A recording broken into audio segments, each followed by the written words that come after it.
பொதுமக்கள் ஏற்கனவே ஏமாந்திருக்கக்கூடிய பொதுமக்கள் இன்னும் அவர்கள் விழிப்புணர்வு ஏற்படாமல் இன்னும் ஏமாந்து கொண்டிருக்கிறார்களே என்ற வருத்தத்தோடு சுட்டிக்காட்டுகிற அதே நேரத்தில் ஆனால் நமது அரசால் பெருமளவில் அதை கட்டுப்படுத்தி ஓரளவுக்கு குறைத்திருக்கிறது என்பதை நான் குறிப்பிட விரும்புகிறேன். ஏமாற்றியுள்ள டெபாசிட் நிறுவனங்களை பொறுத்த மட்டில் கடந்த அதிமுக ஆட்சியில் 5 ஆண்டுகளில் 97 கோடி 41 லட்சம் ரூபாய் மீட்கப்பட்டு டெபாசிட்தாரர்களுக்கு வழங்கப்பட்டிருக்கிறது.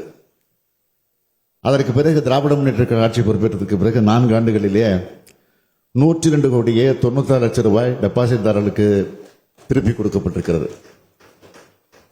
அதிமுக ஆட்சியில் ஏமாற்றிய நிறுவனங்களின் 854 கோடியே 74 லட்சம் ரூபாய் சொத்துக்கள் மட்டுமே கண்டுபிடிக்கப்பட்டன. ஆனால் கழக ஆட்சியில் திமுக ஆட்சியில் 2670 கோடியே 89 லட்சம் ரூபாய் மதிப்புள்ள சொத்துக்கள் கண்டுபிடிக்கப்பட்டுள்ளன. அடையாளம் காணப்பட்ட சொத்துக்களை முடக்கும் அரசு ஆணைகள் அதிமுக ஆட்சி காலத்தில் 53.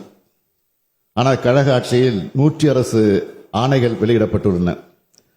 அது மட்டுமல்ல, அதிமுக ஆட்சி 103 கோடியே 24 லட்சம் ரூபாய் சொத்துக்கள் மட்டுமே அட்டாச்மெண்ட் செய்யப்பட்ட நிலையில் திராவிட முன்னேற்ற கழக ஆட்சியில் பொதுமக்களை ஏமாற்றிய நிறுவனங்களின் 319 கோடியே 29 லட்சம் ரூபாய் சொத்துக்கள் அட்டாச் செய்யப்பட்டுள்ளது என்பதை தெரிவித்துக் கொள்கிறேன்.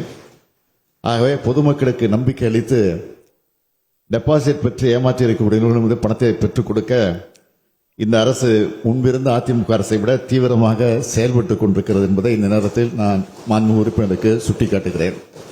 மாண்புமிகு பொதுப்பணித்துறை அமைச்சர்.